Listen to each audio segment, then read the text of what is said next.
திருவாரூர் தேரை எப்படி திருப்புவாங்கன்னு சொல்லி உங்களுக்கு தெரியுமா? தேரை திருப்புறதே ஒரு திருவிழா போல இருக்கும். அவ்வளவு ஆட்டம் பாட்டமும் கஷ்டமும் அதுல இருக்குங்க. 350 டன் எடை கொண்ட இந்த திருவாரூர் தேரை மொத்தம் 4 இடத்துல திருப்பணும். தேரை திருப்ப வேண்டிய இடத்துல முன்னாடியே மார்க் போட்டிருப்பாங்க. அங்க ஃபர்ஸ்ட் தேரை நிறுத்திடுவாங்க. தேரை திருப்புறதுக்காண்டி பயங்கரமான இரும்பு பலகைகள் நிறைய இருக்கும். தேரோட 2 மின் சக்கரங்கள் பின் சக்கரத்தில இருந்து கரெக்டா மையம் வச்சு அதோட மார்க்குகளை குறிச்சிடுவாங்க.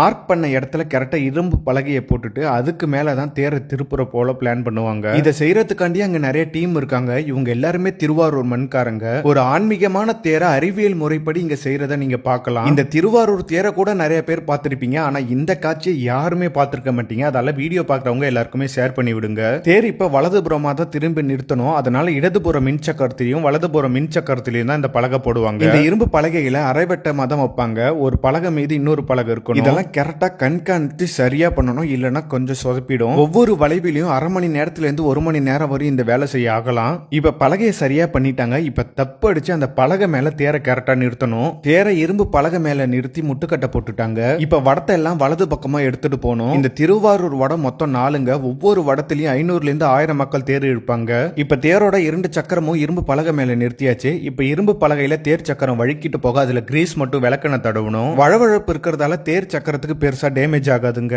தேரோட ஒரு வடத்தை மட்டும் அங்க உள்ள புல்ட்ரோசர்ல இணைச்சிடுவாங்க. இப்ப கிரீஸ் விளக்கெண்ணெல்லாம் கரெக்டா தடவியாச்சு. இப்ப தேரை திருப்ப வேண்டியதுதான். ஆயிரக்கணக்கான மக்களும் சக்தி வாய்ந்த புல்டோசரும் ஒரு சேர தேரை இழுப்பாங்க. அரூரா தியாகேசானுங்கிற சத்தம் எழுப்ப தேர் அழகா வளைஞ்சு வரும் பாருங்க. காண கண்கள் கோடி வேணுங்க. அவ்வளவு அழகா இருக்கும். தேர் கரெக்டா வளைஞ்ச உடனே சரியா முட்டுக்கட்டையை போட்டுடணும். இல்லைன்னா தேர் நகர்ந்துரும். தேர் வளைஞ்சு நின்னுடனே போடுவாங்க பாருங்க ஒரு ஆட்டம். ஆகா அவ்வளவு அழகா இருக்குங்க. தேர் சக்கரம் கிரீஸ் தடவுனா இரும்பு பலகை மீது எப்படி வழுக்கிட்டு வருதுங்கிறத நீங்க பாருங்க. தேரை திருப்பும் போது பின் சக்கரம் நகரவே கூடாது. அதனால இப்படி கஷ்டப்பட்டு முட்டுக்கட்டை போட்டு அதை நிறுத்தியே வைப்பாங்க.